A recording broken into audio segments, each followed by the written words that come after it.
ആയുസ് കൂട്ടാനുള്ള മരുന്നല്ലോ. കോമഡി എന്നാലറിയൂ വെറുമൊരു കോപ്രായക്കളിയല്ലെന്ന്. അത് ജനകോടികളുടെ ആയുസ് കൂട്ടാനുള്ള മരുന്നല്ലോ. കോമഡി എന്നാൽ അറിയൂ വെറുമൊരു കോപ്രായക്കളിയല്ലെന്ന്.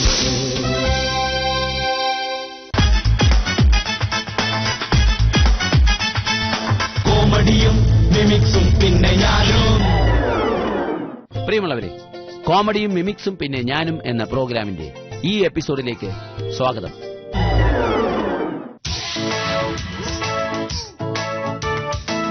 പ്രിയമുള്ളവരെ, നാക്കുകൊണ്ട് ഇരപിടിക്കുന്ന ഒരുപാട് ജീവികളെ നാം കണ്ടിട്ടുണ്ട്. എന്നാൽ നാക്കുകൊണ്ട് ഇരപിടിക്കുന്ന ചില ചുരുക്കം മനുഷ്യരുണ്ട്. ഇതാ കണ്ടോ.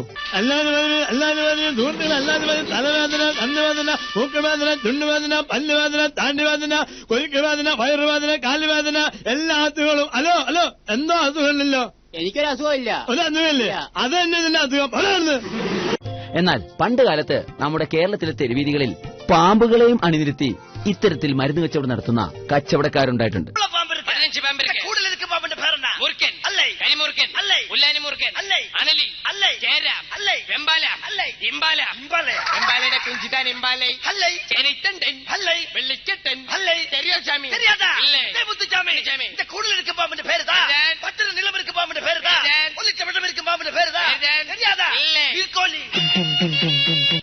ഇതാണ് പറയുന്നത്, നമ്മുടെ നാക്കിൽ നിന്ന് വരുന്ന വാക്കുപോലിരിക്കും നമ്മുടെ കച്ചവടം. പുസ്തകങ്ങൾ പുസ്തകങ്ങൾ പുസ്തകങ്ങൾ. പ്രിയമുള്ളവരെ, അറിവിന്റെ നിറക്കുടങ്ങളാണ് പുസ്തകങ്ങൾ. ഒരു പുസ്തകം നമ്മൾ കയ്യിലെടുക്കുമ്പോൾ ഒരു ലോകം നമ്മുടെ കൈ കുമ്പിളിൽ ഒതുങ്ങിയാണ് സുഹൃത്തുക്കളെ. പ്രിയമുള്ളവരെ, പ്രശസ്ത കവി കുഞ്ഞുണ്ണി മാഷ് പറഞ്ഞിട്ടുണ്ട്, വായിച്ചാൽ വളരും, വായിച്ചില്ലെങ്കിൽ വളയുമെന്ന്. വായിക്കാതെ വളയുന്ന പുതിയ തലമുറക്ക് വായിച്ചു വളരുവാൻ ഞാൻ ഈ പുസ്തകം സമർപ്പിക്കുകയാണ്. പ്രിയമുള്ളവരെ, വാങ്ങി വായിക്കൂ, വാങ്ങി വായിക്കൂ, വാങ്ങിക്കൂ, വാങ്ങി വായിക്കൂ, വാങ്ങൂ, വാങ്ങൂ. പ്രിയമുള്ളവരെ, എന്റെ നാക്കുകളുടെ ചലം നോക്കി കുറെ പേർ ഇവിടെ നിൽപ്പുണ്ട്. അതിൽ ബുദ്ധിയുള്ളവർ കാശ് കൊടുത്ത് പുസ്തകം വാങ്ങി വായിക്കും, അല്ലാത്തവർ വീട്ടിൽ പോകും. വാങ്ങൂ, വാങ്ങൂ, പുസ്തകം വായിക്കൂ. പുസ്തകം വേണോ? Thank you, thank you. ബുദ്ധിയുണ്ട്. ഇതേ ബുദ്ധിയുള്ള മാന്യൻ പുസ്തകം വാങ്ങി വായിച്ചിരിക്കണോ? വായിക്കാൻ വേണ്ടി അദ്ദേഹം വെമ്പിൽ കൊണ്ട് നിൽക്കുകയാണ്. ആർക്കും ബുദ്ധിയുണ്ടോ? ബുദ്ധിയുള്ളവരെല്ലാം പോരട്ടെ. ഒരു പുസ്തകം. ബുദ്ധിയുള്ള മറ്റൊരു സുഹൃത്ത് പുസ്തകം വാങ്ങി വായിച്ചിരിക്കുന്നു. ഇനി ആർക്കും ബുദ്ധിയുള്ളവരുണ്ടെങ്കിൽ ബുദ്ധിയുണ്ടോ? കണ്ടാ പറയില്ലട്ടോ, എന്നാലും കിടക്കട്ടെ. പ്രിയമുള്ളവരെ, ബുദ്ധിയുള്ള ആൾക്കാർ പുസ്തകം വാങ്ങിച്ചോണ്ടിരിക്കുകയാണ്. ഇനി ആർക്കാ വേണ്ടേ? ഇനി ആർക്കാ വേണ്ടേ? വായിച്ചോളൂ, വായിച്ചോളൂ. എങ്ങനെയുണ്ട് എന്റെ നാക്ക്? എന്നാൽ നാക്കിന്റെ കസർത്ത് കൊണ്ട് ജനങ്ങളെ വലയിലാക്കി കച്ചവടം ചെയ്യുന്ന ആളുകൾ ഇപ്പോഴുമുണ്ട് നമ്മുടെ നാട്ടിൽ. പക്ഷേ അവരുടെ രൂപത്തിന് ചെറിയൊരു മാറ്റം വന്നിട്ടുണ്ടെന്ന് മാത്രം. നമസ്കാരം. നമസ്കാരം. ഞാനൊരു പുസ്തകത്തിന്റെ റെപ്രസെന്റേറ്റീവ് ആണ്. ഈ പുസ്തകം നിങ്ങൾ വാങ്ങണ്ട, ഞാൻ ജസ്റ്റ് ഒന്ന് പരിചയപ്പെടുത്താൻ വേണ്ടി വന്നതാണ്. ഹലോ, പുസ്തകം ഗ്ലാറ്റ് എന്നാണ്ട് പുസ്തകമൊക്കെ നമ്മുടെ പേര് സുക്കൂറ്, ബിവാത്തു, ആത്തുണ്ട്. നമ്മ പിള്ളേർ രണ്ടുപേരുണ്ട്. എന്താണിക്കത്? അല്ല, പുസ്തകമായിട്ട് പരിചയപ്പെടുന്ന പറഞ്ഞില്ല, നമ്മളിത് പരിചയപ്പെട്ടതാണ്. ഈ പുസ്തകത്തിനുള്ളിലുള്ള കാര്യങ്ങളൊക്കെ ഒന്ന് പരിചയപ്പെടുത്താൻ വേണ്ടി വന്നതാണെന്നാണ് ഞാൻ ഉദ്ദേശിച്ചത്. അതായത് വൈകിട്ട് യുവാക്കൾ കഴിക്കുന്ന പാനീയം ഏതാണ്? മുഖ്യമന്ത്രിയുടെ ഞായറാഴ്ചത്തെ ബ്രേക്ക്ഫാസ്റ്റ് ഏതാണ്? നീ പോടാൻ മോനെ ദിനേശ എന്ന് പറഞ്ഞ മഹാനടൻ ആരാണ്? സുരാജ് വെഞ്ഞാറമ്മൂടിന്റെ ജന്മനാടേത്? KPSC ലളിത ഏത് നാടക ട്രൂപ്പിൽ കളിച്ച ആർട്ടിസ്റ്റാണ്? സ്വർണം വാങ്ങാനും അത് പണയം വെക്കാനും പിന്നെ അത് വിറ്റ് കള്ളു കുടിക്കാനും പറഞ്ഞ പ്രശസ്ത നടനേത്? പീഡന കേസിൽ അകത്ത് കിടക്കുന്ന മന്ത്രിമാരുടെ എണ്ണം എത്ര? ഇനി അകത്ത് കിടക്കാൻ സാധ്യതയുള്ള മന്ത്രിമാരുടെ എണ്ണം എത്ര? ഏറ്റവും കൂടുതൽ അശ്ലീലങ്ങളുള്ള ന്യൂ ജനറേഷൻ സിനിമ ഏത്? ഡ്രാക്കുള രക്തം കുടിക്കുന്ന ഞരമ്പേത്? ഇത്തരം ചോദ്യങ്ങളുടെ ഉത്തരമാണ് ഈ പുസ്തകത്തിനുള്ളത്. എനിക്ക് വെള്ളം വേണം കുടിക്കോട്ടാ. എന്റെ തൊണ്ടല്ല വെള്ളം പറ്റുന്നുണ്ട്, അതുകൊണ്ടാ. ഇതിലെ കുറച്ച് പുസ്തകങ്ങൾ എടുക്കട്ടാ. ഇതാണ് MDയുടെ 4 കെട്ട്. ഒന്ന് പൊക്കനെ വെള്ളം എടുത്ത്. ഇവിടെ നമ്മൾ 2 പെണ്ണ് കെട്ടിയിട്ട് നമുക്ക് ജീവിക്കാൻ പറ്റില്ല. എനിക്ക് 4 കെട്ടിയിട്ട് പിന്നെ എങ്ങനെ ജീവിച്ചു പോലല്ലേ? അപ്പൊ പിന്നെ ഒരു കാര്യം ചെയ്യാം, 2 മുഴം വേണ്ടി വരില്ല. ഞാൻ ചെമ്മീൻ എടുക്കട്ടെ. അപ്പൊ ഈ കാര്യം വിവാത്തു ആ ചട്ടി കരുതട്ടോ. ചെമ്മീനിന്റെ ആള് വന്നിട്ടുണ്ടെന്ന് എന്നെ കണ്ടാ പറയത്തില്ലാട്ടോടാ, ചെമ്മീന്റെ കച്ചവടം നടത്തുന്ന ആളാണെന്ന്. അയ്യോ, എന്റെ തകഴിയുടെ ചെമ്മീൻ എടുക്കട്ടെ എന്നാ ഞാൻ ചോദിച്ചത്. നിങ്ങളൊക്കെ ഒരു കാര്യം മനസ്സിലാക്കണം, അക്ഷരങ്ങൾ അറിവാണ്.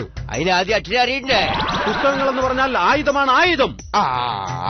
പറഞ്ഞു ശരിയേട്ടാ. പുത്തകം എന്ന് പറഞ്ഞാൽ ആയുധമാണെന്ന് നമുക്കറിയട്ടാ. എടാ, ഇപ്പോഴത്തെ പിള്ളേരുടെ പുത്തകം എന്ന് പറഞ്ഞാൽ ഈ കനണ്ടല്ല.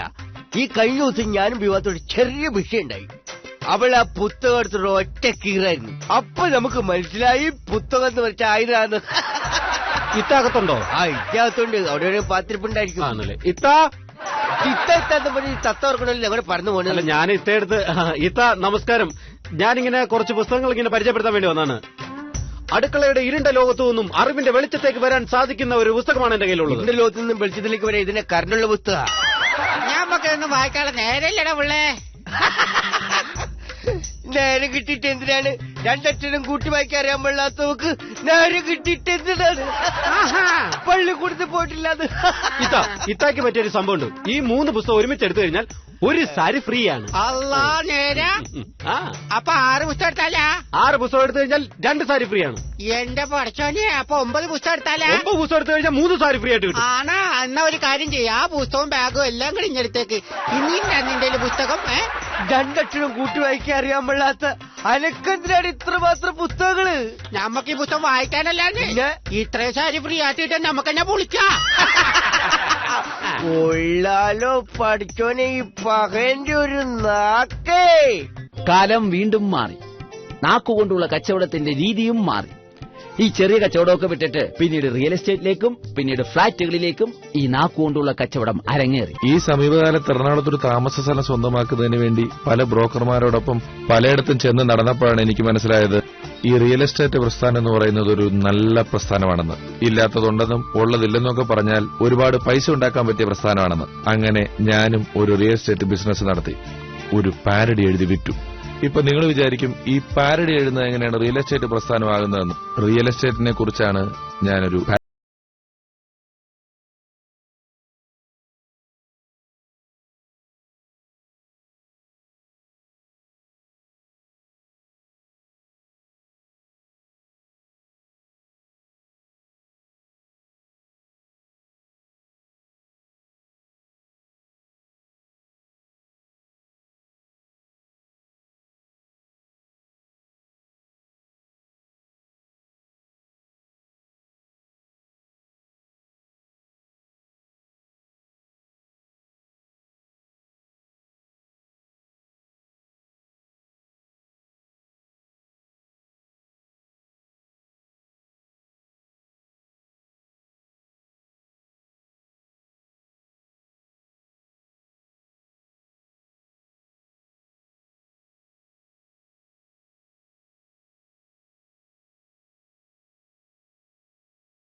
കിളികളില്ലത്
കഴിഞ്ഞ 11 വർഷമായി കൈരളി ടെലിവിഷനിൽ ചെയ്തുകൊണ്ടിരിക്കുന്ന കോമഡിയും മിമിക്സും പിന്നെ ഞാനും എന്ന പ്രോഗ്രാമിന് ചെറിയ ഒരു ബ്രേക്ക് 2-3 മാസത്തേക്ക്. അത് കഴിഞ്ഞാൽ പുതിയൊരു രൂപത്തിൽ പുതിയൊരു ഭാവത്തിൽ ഞാൻ വീണ്ടും നിങ്ങളുടെ മുമ്പിലേക്ക് എത്തും. ഏകദേശം ഒരു 50ഓളം പ്രൊഫഷണൽ ട്രൂപ്പുകൾ ഈ പ്രോഗ്രാമിൽ പങ്കെടുത്തിട്ടുണ്ട്. 1000ഓളം കലാകാരന്മാർ. അവർക്കെല്ലാവർക്കും നന്ദി രേഖപ്പെടുത്തുന്നു. അതുപോലെ കൈരളി ടെലിവിഷനിലെ എല്ലാ പ്രവർത്തകർക്കും, കൊച്ചിൻ കലാഭവനിലെ എല്ലാ പ്രവർത്തകർക്കും, കൊച്ചിൻ ഗിന്നസിലെ എല്ലാ പ്രവർത്തകർക്കും നന്ദി രേഖപ്പെടുത്തുന്നു. എന്നോടൊപ്പം ഇതുവരെയും ഇതിന്റെ സ്ക്രിപ്റ്റ് രചനയിലും എല്ലാം സഹകരിച്ച ഷിജു അഞ്ചുമന, മുരളി ഗിന്നസ്, അതുപോലെ കഴിഞ്ഞ 11 വർഷമായിട്ട് ഈ പ്രോഗ്രാം എഡിറ്റ് ചെയ്തുകൊണ്ടിരിക്കുന്ന വിനോദ് പനന്തോപ്പ് എന്ന എഡിറ്റർ, അതുപോലെ ഞങ്ങൾക്ക് ശബ്ദവും വെളിച്ചവും എല്ലാം ഞങ്ങളെ തന്ന് സഹായിച്ച കാറ്റ്സ് ഐ ക്രിയേഷൻസ്, എല്ലാവരോടും ഞങ്ങൾ നന്ദി രേഖപ്പെടുത്തിക്കൊണ്ട് വീണ്ടും 2-3 മാസങ്ങൾക്ക് ശേഷം പുതിയൊരു രൂപത്തിൽ പുതിയൊരു ഭാവത്തിൽ ഞാൻ നിങ്ങളുടെ മുമ്പിലെത്തും. തീർച്ച കോമഡിയും മിമിക്സും പിന്നെ ഞാനും